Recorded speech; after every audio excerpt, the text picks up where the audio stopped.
నమస్తే, welcome to RTV. ప్రస్తుతం మనతో పాటు జై భారత్ పార్టీ అధ్యక్షులు మాజీ సిబిఐ జేడి లక్ష్మీనారాయణ ఉన్నారు. మాట్లాడదాం. సార్ నమస్తే. నమస్కారం. సార్, కొంతమందిని కలిసినప్పుడే చాలా ప్రౌడ్గా అనిపిస్తుంటుంది. సో మీ పాడ్కాస్ట్, మీ జర్నీ అంతా నేను చూశాను. చాలా ఇన్స్పైరింగ్గా అనిపించింది. సో మీలాంటి ఆఫీసర్స్ ఉంటేనే మన కంట్రీ చాలా సేఫ్గా ఉంటుంది అని అనిపించింది నాకైతే. సో ప్రస్తుతం ఏపీలో చూసుకుంటే కూటమి ప్రభుత్వం కూడా కక్షపూరిత రాజకీయాలు చేస్తుంది అని అనుకోవచ్చు అంటారా? ఏమవుతుందంటే ఇప్పుడు ఈ రాష్ట్రాలన్నీ కూడా అభివృద్ధిలో పోటీ పడాలి. అది నేను ఎప్పుడూ అనుకుంటాను. రాష్ట్రాలు ఎప్పుడు కూడా అభివృద్ధిలో పోటీ పడాలి. కానీ ఇప్పుడు ఏమవుతుందంటే అన్ని రాష్ట్రాలు మీరు చూసుకున్నా కూడా ఎలక్షన్లు గెలవాలన్న ఉద్దేశంతోనే అనేక ఈ ఫ్రీబీలు ఇలాంటివన్నీ అనౌన్స్ చేస్తుంటారు. దానివల్ల ఏంటంటే ప్రభుత్వ రంగంలో వాళ్ళకు వస్తున్న ఆదాయాలు ఏవైతే ఉన్నాయో అవన్నీ కూడా ఈ విధంగా వెళ్ళిపోతాయి. కాబట్టి రాష్ట్రం అభివృద్ధి చెందడం అన్నది చాలా ముఖ్యమైన సమస్యగా మారుతుంది. తర్వాత మీరు ముఖ్యంగా ఉన్నట్టు చట్టం ఎప్పుడు కూడా చట్టం ముందు అందరూ సమానులే అన్న భావం కూడా ప్రభుత్వం ముందుకు తీసుకెళ్ళాలి. అంటే ఎవరు తప్పు చేసినా వాళ్ళ మీద చట్టపరంగా చర్యలు ఉంటాయన్నది చాలా ముఖ్యం. కానీ ఈ మధ్యకాలంలో మనం గత 10 సంవత్సరాల నుంచి జరుగుతున్న ఇది చూసుకుంటుంటే ఏమవుతుందంటే మీరు అన్నట్టు ఈ విధంగా ఒక కక్షపూరితమైన చేస్తున్నారా అన్నట్టుగా ఒక రకంగా ఉంటుంది. అంటే ఒక పార్టీ అధికారంలో ఉన్నప్పుడు ఇంకొక పార్టీ వాళ్ళ మీద చర్యలు, ఇంకొక పార్టీ వస్తే ఎదుటి పార్టీ మీద చర్యలు, ఈ విధమైన భావాలు. కాబట్టి ఎప్పుడు కూడా పోలీసు విభాగము ఈ పార్టీ ఆ పార్టీ అని ఎప్పుడు చూడకూడదు. రూల్ ఆఫ్ లా అన్నది చాలా ఇంపార్టెంట్. చట్టం అందరికీ సమానమే. తప్పు ఎవరు చేసినా కూడా వారి మీద చర్యలు ఉంటాయన్న ఒక మెసేజ్ తీసుకెళ్ళాలి. దానికోసం ఏం చేయాలంటే అందుకనే 2006వ సంవత్సరంలో సుప్రీంకోర్టు ఒక జడ్జిమెంట్ ఇచ్చింది ప్రకాష్ సింగ్ గారి కేసు. అందులో ఈ రూల్ ఆఫ్ లాని ఎలా అమలు చేయాలి, పోలీసు విభాగం అన్నది ఒక ప్రభుత్వం యొక్క సంస్థగా పనిచేయకుండా అది స్వతంత్ర సంస్థగా పనిచేయడానికి పోలీస్ రిఫార్మ్స్ తీసుకురావాలని వాళ్ళు చెప్పారు. అందులో ముఖ్యంగా చేయాల్సింది ఏంటంటే పోలీస్ ఎస్టాబ్లిష్మెంట్ బోర్డు అనేది ఒకటి ఏర్పాటు చేయాలి.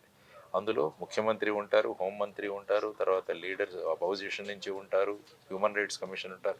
ఇవన్నీ ఏర్పాటు చేస్తే వీరు పోలీసు విభాగం యొక్క ఏ విధంగా పని చేస్తున్నారన్న మీద వాళ్ళు సూపర్వైజ్ చేస్తారు. కానీ చాలా స్టేట్స్లో ఈ సెక్యూరిటీ కమిషన్ అపాయింట్ చేయాలి. కాబట్టి మీరు అన్నట్టు ఈ విధమైన అనుమానాలకు దారితీస్తుంది. కాబట్టి సుప్రీంకోర్టు ఇచ్చిన జడ్జిమెంట్ని 100% ఇంప్లిమెంట్ చేయాలని మేము ఎప్పటి నుంచో కోరుతున్నాం. సో ఆ విధంగా స్టేట్ సెక్యూరిటీ కమిషన్ పెట్టండి, ఆ తర్వాత కంప్లైంట్ అథారిటీస్ని ఏర్పాటు చేయండి, ట్రాన్స్ఫర్స్లో తర్వాత డీజీపీ పోస్ట్కి 2 సంవత్సరాల ఫిక్స్డ్ టెన్యూర్ ఉండాలి.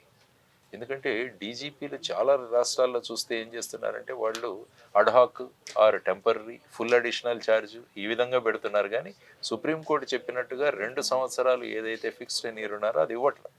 కాబట్టి ఏమవుతుందంటే ప్రజలకు కూడా ఆ విధమైన అనుమానం వస్తుంది, ఎందుకు ఇవ్వట్లేదు ఫుల్ టర్మ్ డీజీ.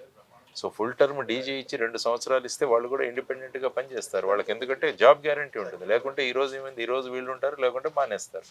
సో ఆ విధమైన చేయకూడదు ప్రభుత్వం ఇప్పుడు. కాబట్టి అన్ని ప్రభుత్వాలు, ఈ ప్రభుత్వం ఆ ప్రభుత్వం అని కాదు, అందరూ కూడా చట్టం ముందు అందరూ సమానులే, రూల్ ఆఫ్ లా మేము ఇంప్లిమెంట్ చేస్తామన్న దీన్ని ముందుకు తీసుకెళ్లాలని నేను కోరుకుంటాను.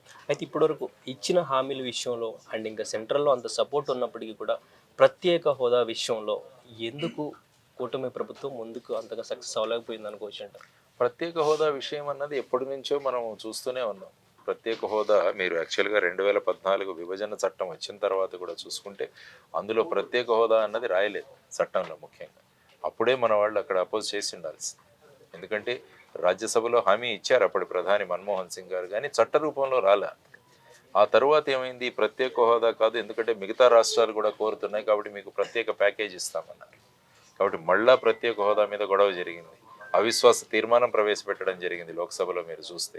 కానీ ఫైనల్గా ఇప్పుడు కూడా చూస్తే ఏమవుతుందంటే ప్రత్యేక హోదా అన్నది లేదు. ఇప్పుడు ఏమంటున్నారంటే 14వ ఫైనాన్స్ కమిషన్ అన్నది ఏ రాష్ట్రాలకు ప్రత్యేక హోదా ఇవ్వాల్సిన అవసరం లేదు, మేము పన్నులు ఏ విధంగా 32% నుంచి 42%కి ఇవ్వమని చెప్పేసి వాటా కేంద్ర రాష్ట్ర ప్రభుత్వాల డిస్ట్రిబ్యూషన్ 42% చేశాం కాబట్టి ఇప్పుడు ఎవరికి ప్రత్యేక హోదా ఇవ్వాల్సిన అవసరం లేదని అదొక సాకుగా ఇప్పుడు ప్రత్యేక హోదా ఇవ్వట్లేదు. కానీ ప్రభుత్వాలు ఈ రాష్ట్రం, ఎందుకంటే మన రాష్ట్రానికి ఆదాయ వనరైన హైదరాబాద్ వెళ్ళిపోయింది, దానివల్ల ఇది డెఫిసిట్లో ఉంది. కాబట్టి దానికోసం అక్కడ ప్రత్యేక హోదా ఇవ్వాల్సిన అవసరం ఉంది. మొదట 5 సంవత్సరాలంటే కాదు 10 సంవత్సరాలని ఆ రోజు మనం రాజ్యసభలో చూసాం. కానీ ఆ తర్వాత ఏమీ జరగట్లేదు. సో ఈ విధంగా ఇప్పుడు మళ్ళీ ప్రభుత్వాలు ప్రెషర్ చేయాలి. తీసుకురావాలి, ప్రత్యేక హోదా అంటే సెంట్రల్ ఇప్పుడు అంత సపోర్ట్ ఉన్నప్పటికీ కూడా ఎందుకు తీసుకురాలేకపోతున్నారు అంటారు? అంటే ఇప్పుడు ఏంటంటే వాళ్ళు కేంద్రం ఏం చెబుతోందంటే 14వ ఫైనాన్స్ కమిషన్ చెప్పింది కాబట్టి మేమేం చేయలేమని. కానీ అలాంటిది ఏమీ కాదు. 15వ ఫైనాన్స్ కమిషన్ చైర్మన్ ఎవరైతే ఉండినారో ఆయన ఖచ్చితంగా చెప్పారు. ఆయన ఏమన్నారు, 14వ ఫైనాన్స్ కమిషన్ ఎక్కడా కూడా ప్రత్యేక హోదా ఇవ్వలేము అని చెప్పలేదు. ఇప్పటికీ కేంద్రం అనుకుంటే ప్రత్యేక హోదా ఇవ్వచ్చు అని వాళ్ళు మెన్షన్ చేశారు అందరూ. వికే సింగ్ గారు ఒక పుస్తకం పోర్ట్రేట్స్ ఆఫ్ పవర్స్ అనే పుస్తకంలో ఆయన చెప్పారు అది. కాబట్టి ఇప్పుడు మనం అడగాలి వెళ్ళి. సో అడుగుతామన్న దానికోసం మనం ప్రయత్నించాలి. కాబట్టి మన శాసనసభ్యులు కావచ్చు, లేకుంటే లోక్సభలో ఉన్న సభ్యులు కావచ్చు, వారందరూ కూడా వెళ్ళి అడగాలి. ఎందుకంటే ఫైనల్గా రాష్ట్రానికి బెనిఫిట్ రావాలి. ఎందుకంటే ప్రత్యేక హోదా వస్తే ఏమవుతుందంటే మన మీద భారం తగ్గుతుంది. ఇప్పుడు ప్రతి స్కీమ్లో 60% కేంద్రం పెట్టుకుంటే మనం 40% పెట్టాలి. అదే ప్రత్యేక హోదా ఇస్తే కేంద్రం 90% పెడుతుంది, మనం 10% పెడితే చాలు. కాబట్టి మన మీద ఉన్న ఆర్థిక ఇబ్బందులు తగ్గుతాయి. దానివల్ల ఏంటంటే మన దగ్గర రెవెన్యూ ఏదైతే ఉంటుందో దాన్ని మిగతా పనులకు ఉపయోగించడానికి అవకాశం ఉంటుంది. సో ఆ విధంగా ఆలోచన చేయాలన్నది మేమంతా కోరుతున్నాం. Okay right. అండ్ ఇంకా అదానీ కేసులో జగన్మోహన్ రెడ్డికి ఉచ్చు బిగుస్తుంది అంటున్నారు. అసలు ఈ కేసులో ఏం జరుగుతుందంటారు? అంటే అదానీ కంపెనీ వాళ్ళు అక్కడ యుఎస్ డిపార్ట్మెంట్ ఆఫ్ జస్టిస్, తర్వాత వచ్చేసి సెక్యూరిటీ ఎక్స్చేంజ్ కమిషన్, వీరిద్దరు కూడా 2 సూట్లు అక్కడ వేశారు. అవి అక్కడ జరుగుతున్నాయి. అందులో వారు చెప్పడం ఏంటంటే ఎవరిని కూడా అందులో పేర్లు ఎవరివి చెప్పలేదు ఇప్పటివరకు కూడా. ఆ రిపోర్ట్స్లో ఎక్కడా కూడా government officials, important foreign officials అని ఇద్దరు చెప్పారు వాళ్ళు. సుమారుగా ఇక్కడ 1750 కోట్లు ఇచ్చినట్టు ఆంధ్రప్రదేశ్లో ముడుపులుగా, మిగతా చోట్ల ఒక 550 కోట్లు, ఎంత మొత్తం 2200 కోట్లు అనుకుంటాను.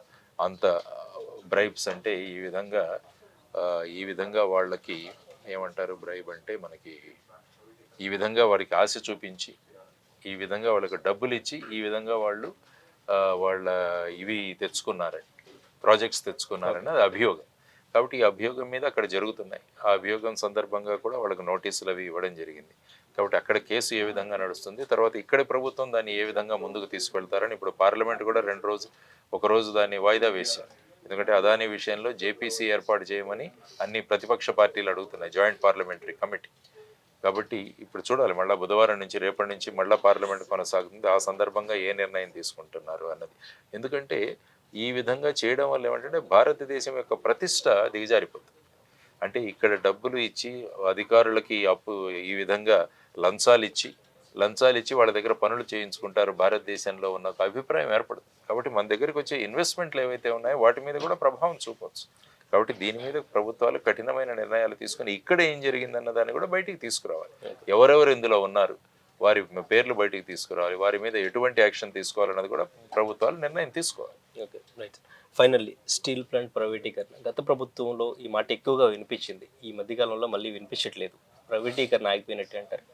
అంటే ప్రతి ఒక్కరూ చెబుతున్నారు స్టీల్ ప్లాంట్ ఎక్కడికి పోదు, అందరికీ తెలుసు అది విశాఖపట్నంలోనే ఉంటుంది. కానీ యాజమాన్యం ఎవరి దగ్గర ఉంటుందన్నది ప్రధానమైన విషయం. అందరూ వస్తున్నారు చెబుతున్నారు ప్రైవేటీకరణ అవ్వదని, కానీ చర్యలు ఏవైతే జరుగుతున్నాయో ఆ దిశగా ఏమి పడట్లేదు. అంటే ఇక్కడ శాలరీస్ పే చేయడం కానీ, తర్వాత నిర్వాసితులకు ఉద్యోగాలు ఇవ్వడం కానీ, ఇవన్నీ కూడా సెయిల్లో మెర్జర్ చేయడం కానీ, ఇలాంటి ఏవి చర్యలు కనపడడం లేదు. కానీ ఒకవైపు స్టీల్ ప్లాంట్ ప్రైవేటీకరణ అవ్వదు అని చెప్తున్నారు. మరి అవ్వదు అన్నప్పుడు ఆ విధంగా చర్యలు తీసుకోవాలి కదా. దాంతో ప్రజల్లో ఒక అనుమానం, ఇది అవుతుందా లేదా అన్నది. అందుకనే ఇప్పుడు సత్యారెడ్డి గారు ఈరోజు ఉక్కు సత్యాగ్రహం అన్న సినిమా ద్వారా ముందుకు వస్తున్నారు. అంటే స్టీల్ ప్లాంట్ ఎలా వచ్చింది, తర్వాత ఇప్పుడు ఏ విధంగా దాన్ని ముందుకు తీసుకువెళ్ళాలన్నది చూద్దాం. ప్రజల్లో ఒక చైతన్యం. ఫైనల్గా ఏంటంటే విశాఖపట్నం స్టీల్ ప్లాంట్ ప్రభుత్వ రంగ సంస్థలోనే ఉండాలన్నది అందరి అభిప్రాయం. ఈవెన్ ఆ దిశగా కూడా ఒక హైకోర్టులో ఒక పబ్లిక్ ఇంట్రెస్ట్ లిటిగేషన్ కూడా మేము ముందుకు నడుపుతున్నాం. దాన్ని చూద్దాం. ఫైనల్గా ఇది ప్రభుత్వ రంగ సంస్థగా ఉండాలని అందరి అభిప్రాయం. ప్రజాభిప్రాయం ఎప్పుడు కూడా ప్రభుత్వం నిర్ణయం ఆ విధంగా తీసుకోవాలి. కాబట్టి ఆ విధంగా ప్రభుత్వం నిర్ణయం తీసుకుంటుందని చూద్దాం. జస్ట్ అవ్వదు అని చెప్పకుండా ఒక కాంక్రీట్గా ఏదైనా స్టెప్స్ తీసుకోవాలి మేమని అందరూ కోరుకుంటున్నాం.